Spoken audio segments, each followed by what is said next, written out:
నమస్తే. ఈరోజు మన స్టూడియోలో ప్రముఖ ఆధ్యాత్మికవేత్త, జ్యోతిష్య వాస్తు పండితులు శేషగిరిరావు గారు ఉన్నారు. గురుగారితో మాట్లాడదాం. నమస్కారం గురుగారు. నమస్తే అమ్మ. గురుగారు, ఏప్రిల్ నెలలో మిథున్ రాశి వారికి ఎలాంటి ఫలితాలు ఉండబోతున్నాయి? ఇంకా మంచి ఫలితాల కోసం ఏదైనా రెమెడీస్ కూడా తెలియజేయండి గురుగారు. తప్పకుండా.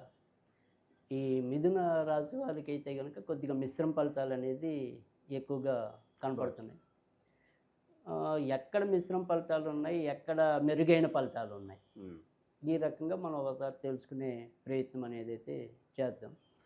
ఇక్కడ ఈ మిశ్రమ ఫలితాల్లోకి వచ్చేప్పటికి ఏంటంటే రెండు ఇబ్బందులు. ఒకటి ఏంటంటే వీళ్ళకి తరచూ ఈ బుద్ధి చాంచల్యత, అంటే ఇప్పుడు తీసుకున్న నిర్ణయం ఇంకాసేపటికి మారిపోతూ ఉండొచ్చు, స్థిరత్వంగా ఉండదు. సో ఇప్పుడు విద్యార్థులు అనుకోండి, కాసేపు వాళ్ళ అమ్మా నాన్నతో ఏమో నేను ఏమైనా సరే ఇంజనీరింగ్ చదువుతాను, సరే ఇంజనీరింగ్ చదువుతాడు కదా అని కోచింగ్లు పెడితే 2 నెలలు తిరగకుండా నేను నాకు ఏదైనా నచ్చట్లేదు నేను సీఏకి వెళ్తాను అంటే. సో అంటే విద్యార్థులు వాళ్ళ లెవెల్లో వాళ్ళ మైండ్ మారిపోతుంది.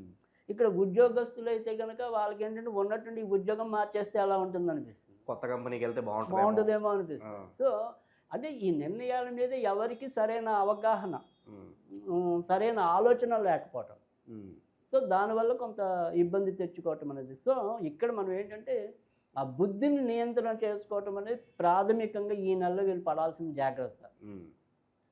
తర్వాత ఇతరులతో వీరి యొక్క సంబంధ బాంధవ్యాలు, అంటే ఉన్నట్టుండి అకారణంగా ఏమైనా సరే అపార్థాలు కలిగేలాగా వీళ్ళు ప్రవర్తిస్తాం, లేదా వాటిగానే కొంతవరకు అలాంటి పరిస్థితులు ఉత్పన్నం అవటం మన ప్రేమేం లేకుండా.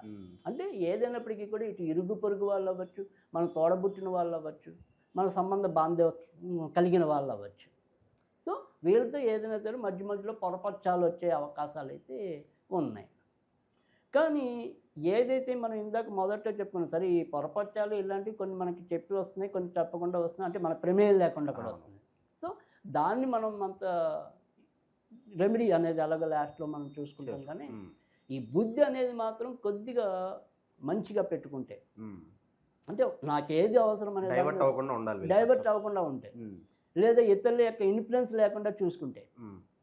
ఎందుకంటే ఈ మిథున రాశి వాళ్ళు ఏంటంటే తొందరగా ఎవరికొకరు బెండ్ అవుతారు. గట్టిగా 10 మంది అరే వాళ్ళు నీకు ఇంజనీరింగ్ ఏం లేదురా, ఇప్పుడు అంతా వేరే ఆర్టిఫిషియల్ ఇంటెలిజెన్స్ అటు వెళ్ళిపోదాం అంటే అటు వెళ్ళిపోతారు. సో డేటా సైన్స్ అంటే డేటా సైన్స్ వైపు వెళ్ళిపోతారు. సో ఇతరుల ఇన్ఫ్లుయెన్స్ అనేది కూడా కొంతవరకు వీళ్ళ మీద ప్రభావం చూపించడానికి ఉంటుంది. సో మీకు డేటా సైన్స్ కలిసి వచ్చింది కదా అని నాకు డేటా సైన్స్ కలిసి రావాలని లేదు, మీకు ఏఐ కలిసి వచ్చింది కదా అని నాకు ఏఐ కలిసి రావాలని లేదు. సో మీ టార్గెట్ ఏంటి, మీ బుర్ర ఏంటి, మీరు మొదటి నుంచి ఏ రూట్లో వెళ్తున్నారు.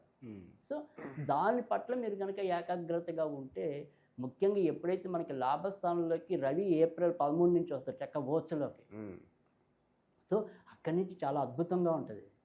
ముఖ్యంగా ఎవరైతే ఇప్పుడు అనుకోకుండా ఈ ఏప్రిల్ నెలలో కనుక ఏమైనా ఎంట్రన్స్ టెస్ట్ అనుకోండి, కాంపిటేటివ్ ఎగ్జామ్స్ అనుకోండి, అంటే ఈ ఎంట్రన్స్ టెస్ట్లు అనేది ఓకే ఆయా ఇంజనీరింగ్ వాటి బట్టి ఉంటుంది. అలా కాకుండా నేను అనేది ఏంటంటే అనుకోకుండా ఏమైనా ప్రభుత్వాలకు సంబంధించినవి కానీ ఏవైనా సరే ఇలా కాంపిటేటివ్ ఎగ్జామ్స్ ఉంటాయి కదా, బ్యాంకుల కోచింగ్ కానీ అలాంటివి ఏమైనా అనుకోకుండా వీళ్ళకి ఏప్రిల్ నెలలో కనుక తగిలితే, అంటే ఎలాగో సూర్యుడు మనకి ఏప్రిల్ నుంచి మనకి ఇంచుమించుగా మళ్ళీ మే 12వ తారీఖు దాకా ఉంటాడు, ఒక నెల కాలం ఉంది. అంటే ఏప్రిల్ 13 నుంచి మే 12 మధ్య ఏవైనా సరే అనుకోకుండా వీళ్ళకి ఇలాంటివి ఏమైనా తగిలాయనుకోండి, ఎక్కువ మనకి ఎగ్జామ్స్ ఇలాంటివి ఖచ్చితంగా వీళ్ళకి ఉపయోగపడుతుంది.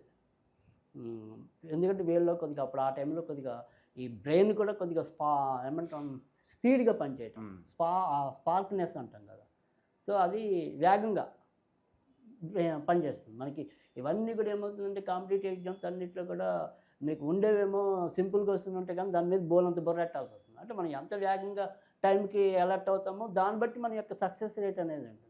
సో అంత వేగంగా పనిచేయడానికి ఇప్పుడున్న గ్రహస్థితి ఏప్రిల్ 13 నుంచి ఉండే గ్రహస్థితి మనకు దోహదం చేస్తుంది. సో మనకు కావాల్సిందల్లా డైవర్ట్ అవ్వకుండా ఉండటం, సో ఖచ్చితంగా అది మంచి టైంగా చెప్పాలి. తర్వాత రెండోది ఏంటంటే ఏదైతే మనం ఇందాక ఒక రాశిలో కొంతవరకు వైద్యానికి మైనస్ ఉన్నా, ఇది వైద్యానికి చాలా మిథున రాశిలో పుట్టి వైద్యులుగా ఉన్న వాళ్ళకి చాలా అద్భుతమైన ఫలితాలు ఉంటాయి.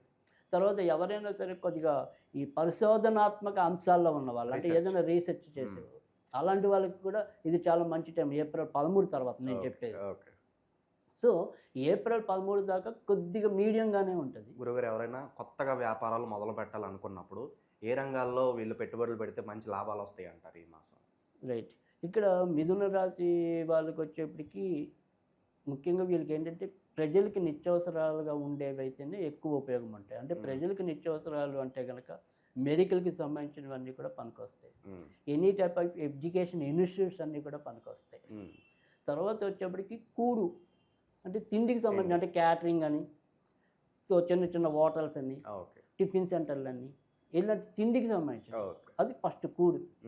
తర్వాత గూడు వీళ్ళకి కూడా రియల్ ఎస్టేట్ అంటే డైరెక్ట్ ఏమంటాం కట్టించకల్లా మనం మీడియేటర్గా ఉండి కమిషన్ బేస్లో చేస్తాం కదా, ఉద్యోగంలో ఉండి కూడా కమిషన్ మీద సంపాదించడం. సో అలా ఏదైనా సరే బ్రోకరేజింగ్ అలాంటి వాటికి అనుకూలకంగా ఉంటుంది. ఓకే. సో తర్వాత బట్టలకు సంబంధించి ముఖ్యంగా ఆడవాళ్ళకి సంబంధించిన బట్టలు అమ్మినట్టయితే కనుక లాభం ఉంటుంది.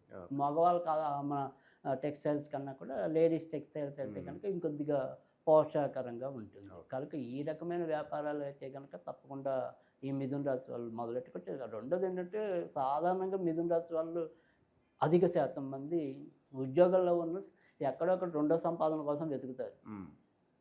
సో అది ఫ్రెండ్స్ ఎక్కడైనా ఇన్వెస్ట్ చేయొచ్చు, లేదా చిన్న చిన్న వ్యాపారాలు ఇలా ఇందాక కమిషన్ బేస్లో వచ్చే చోట ఎక్కడైనా వేలు ఎట్టచ్చు. సో కొంతవరకు ఆ రకమైనది అసలు ఆ వ్యాపార లక్షణం అనేది ఎంతో కొంత వాళ్ళలో ఉంటుంది. ఎందుకంటే మిథున రాశి అంటేనే బుధుడికి సంబంధించి. సో మెయిన్ ప్లానెట్ బుధుడు అసలు వ్యాపారానికి. సో అందుకని ఆయన యొక్క ఆధిపత్యంలో ఉంటారు కాబట్టి ఎంతో కొంత వ్యాపార ఆలోచనలు అయితే వస్తాయి. సో కనుక వ్యాపారం చేసే పరిస్థితి కూడా కొద్దిగా ఎక్కువగానే ఉంటుంది. తర్వాత మరి వచ్చేప్పటికి మరి పెళ్ళి అనేది, సో పెళ్ళి అనే దానికి ఏంటంటే ఇక్కడ కొద్దిగా మే దాకా కూడా ఇంకా కొద్దిగా ఇబ్బందిగానే ఉంటుంది. మే తర్వాత ఏదైనా సంబంధాలు కుదిరే అవకాశాలు కనిపిస్తాయి. ఎందుకంటే అక్కడి నుంచి ఏంటంటే మే 14వ తారీఖు నుంచి ఇప్పుడు వ్యయంలో ఉన్న గురుడు వీళ్ళకి రాశిలోకి వస్తాడు. సో ఎప్పుడైతే రాశిలోకి వస్తాడో ఆ సప్తమ స్థానాన్ని గురుడు వీక్షిస్తాడు మిథున రాశికి. అంటే మీకు ఏమవుతుందంటే ఇక్కడ ఇప్పుడు కొత్తగా పెళ్ళి అవ్వటం అనేది పక్కన పెడితే ఇప్పటికే భార్యాభర్తల మధ్య కూడా రోజు ఏదో రకమైన వాగ్వివాదం జరుగుతూ ఉంటుంది. చివరి నిమిషంలో ఎలాగోలా బొజ్జగిచ్చుకోవటం ఉంటుంది, కానీ పరిస్థితులు అయితే బాగుండలేదు. ఎప్పుడు ఏదో ఒక గడబడి ఇంట్లో ఉంటుంది. సో లేదు అమ్మాయి ఇద్దరం ప్రశాంతంగా ఉన్నాం అనుకున్నప్పటికీ ఈయనకైనా ఏదో ఒక ఫీవర్ వస్తుంది, ఆవిడకైనా ఏదో ఒక ఫీవర్ వస్తుంది. సో అంటే డిస్టర్బెన్స్ వాతావరణం అనేది ఎంతో కొంత ఉంటుంది ఇంట్లో. సో ప్రశాంతంగా కూర్చుని రెండు కబుర్లు చెప్దాం అనుకుంటే ఆ కబుర్లోంచి అది పెద్దవైపోతుంటాయి. సో ఆ రకమైన కొంత ఇబ్బందికరమైన పరిస్థితి వీళ్ళకి గత కొద్ది నెలలుగా ఉంది. సో అదేంటంటే మరీ ఈ కన్యారాశి మీనరాశి అంటే తర్వాత మనం ఎలాగో చెప్పుకుంటాం, వాటితో పోలిస్తే కొద్దిగా డేంజర్ తక్కువ ఉంది. సో ఓవరాల్గా అయితే మొత్తానికైతే ఒకళ్ళొకళ్ళు మళ్ళీ కాంప్రమైజ్ అవుతారు. సో అంతవరకు ఆనందంగా ఉంది. ఆరోగ్యపరంగా ఎలా ఉండబోతుంది గురుగారు? రైట్, అదే ఇందాక మనం చెప్పుకున్నాం. అంటే ఇక్కడ ఏదైనా సరే ఇలా వైరల్ ఫీవర్స్ ఏమైనా సరే కొద్దిగా తొందరగా రావడానికి వీళ్ళకి అవకాశం ఎక్కువ ఉంది. తర్వాత రెండోది వచ్చేప్పటికి వీళ్ళకి కూడా కొద్దిగా చర్మానికి సంబంధించిన కానీ ఊపిరితిత్తులకు సంబంధించిన కానీ కూడా మధ్య మధ్యలో వస్తాయి. కనుక ఆ విషయాల్లో కొంతవరకు వీళ్ళు జాగ్రత్తగా ఉండాలి. అంటే అతి శీతలమైన వాటిలోకి, అంటే ఇప్పుడు వేసవికాలం కదా, మొత్తం అన్ని ఏసీలతో నింపేసుకుందాం అనుకుంటే కనుక కొంతవరకు ఇబ్బంది పడే పరిస్థితి వీళ్ళకి ఉంది.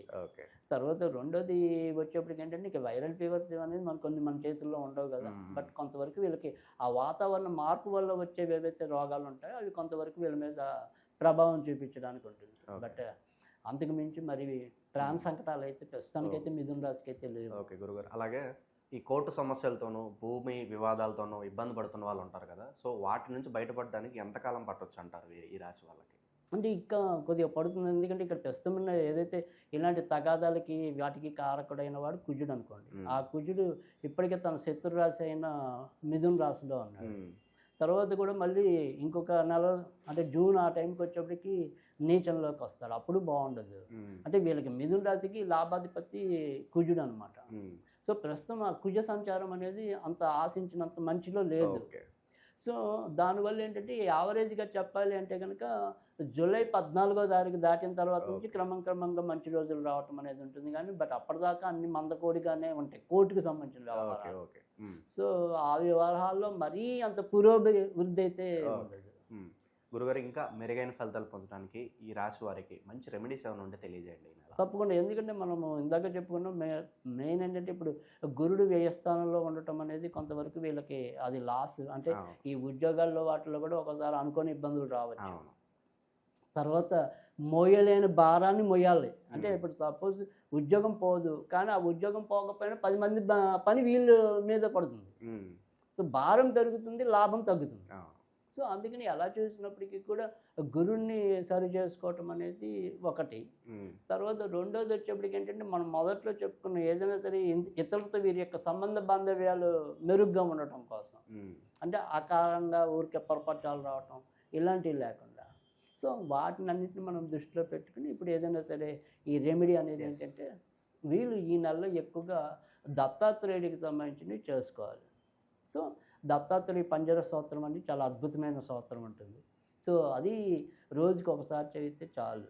సో అది చదువుకుంటే చాలా ఉత్తమ ఫలితాలు వస్తాయి. సరే, ఒకవేళ అలాంటిది మనం కనుక చేయలేకపోతే మనం ఒక స్విచ్ వర్డ్ అనేది కూడా తేలిగ్గా అందరికీ చేసుకునే పద్ధతిలో మనం ఒకటి చెప్తున్నాం. తప్పకుండా. సో దానికి ఏంటి అంటే కనుక జూపిటర్ అది సాధ్యమైనంత సార్లు చదువుకోవటం. సరే, ఇవి ఏమీ కాకపోతే మరి ఇంకోటి ఆల్టర్నేటివ్ ఇంకా కూడా మనం చెప్తున్నాం. అంటే ప్రతి రాశికి కూడా యావరేజ్గా ఒక 3 దోష పరిహారాలు ఎవరికి ఏ రకంగా చేసుకునే అవకాశం ఉంటే మనం అందరికీ తేలికైన పద్ధతిలో వెళ్తున్నాం. సో ఒకవేళ కొంతమందికి ఇంకా కొన్ని డౌట్లు వస్తాయి, అంటే నేను 3 చేసుకోవచ్చా కదా. సో 3 చేసుకునేవారు చేసుకోండి, ఇంకా మంచిదే కదా. సో ఇప్పుడు మనకి దానికి ఎంత పవర్ ఉందంటే 3 వాటికి ఇంకా ఉంటుంది కదా. సో ఇప్పుడు వాళ్ళ వ్యక్తిగత జాతకం మనకి తెలియదు, వాళ్ళ వ్యక్తిగత జాతకం ఇంకా వీక్ ఉందనుకోండి, అప్పుడు ఈ 3 ఇంకా అద్భుతంగా ఉపయోగపడతాయి కదా, 3 శక్తులు తోడైనట్టు. సో అందుకని ఆ రకంగా ఒకటి. తర్వాత మూడోది ఏంటి అంటే కనుక ఏదైతే వీళ్ళు గురువారాల పూట కొద్దిగా స్నానం చేసే నీటిలో కొద్దిగా పసుపు వేసి స్నానం చేయాలి. అలా ఈ నెల అంతా కూడా ఏప్రిల్ నెలలో ఎన్ని గురువారాలు వస్తే అన్ని గురువారాలు వాళ్ళు స్నానం చేసే నీటిలో కొద్దిగా పసుపు వేసి స్నానం చేసినా కూడా చాలా మంచి ఫలితాలు ఉంటాయి. ఈ రకంగా మాత్రం మిథున రాశి వాళ్ళు చేస్తే సరిపోతుంది. సో ఏప్రిల్ మాసంలో మిథున రాశి వారికి ఎలాంటి ఫలితాలు ఉంటాయి, ఎలాంటి రెమెడీస్ చేసుకోవాలి, చాలా అద్భుతంగా వివరించారు గురుగారు. ధన్యవాదాలు.